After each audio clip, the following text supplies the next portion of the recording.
এই ভাই এটা কি ছিল? এটা হলো যে বড় কচুগুলো।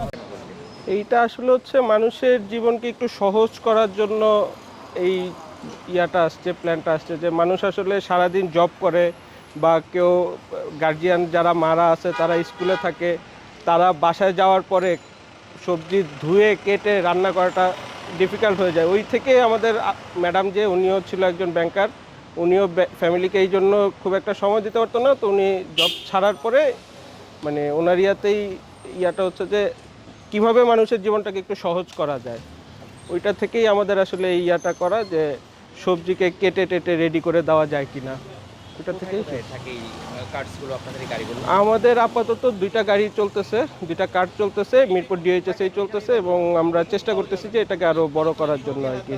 কারণ আমরা আসলে দুইটা দিয়ে মিরপুর ডিএইচএস এর চাহিদাই পূরণ করতে পারতেছি না ঠিকমতো আর কি।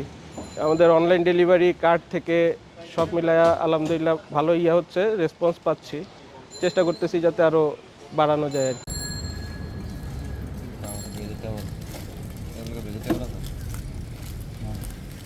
মাঝখানে ধরবো।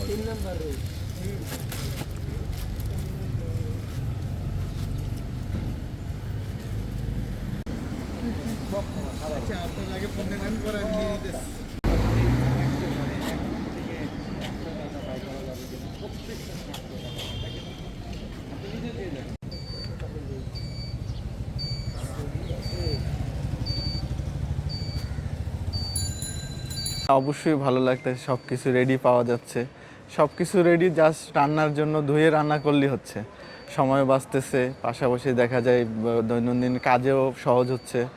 সব কিছু মিলে পুরো একটা ব্যতিক্রম একটা জিনিস আমরা দেখলাম। আরে ভাই আমি এমনিতে একটা ভাইরাল পোস্টে আছি তো। আপনাকে ভাইরাল করতে হবে। আমি ভাইরাল আছি, আরো করব। ভাইরাল আপনি জানেন না এটা গল্পটা?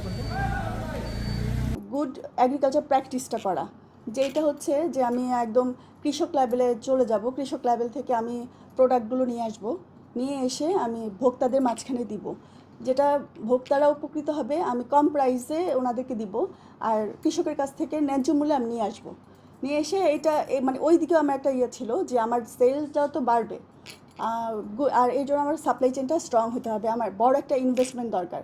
আমার সেল যত বাড়বে আমি ততই মানে আমার যে ড্রিমটা, সেই ড্রিমের কাছাকাছি আমি পৌঁছাতে পারবো।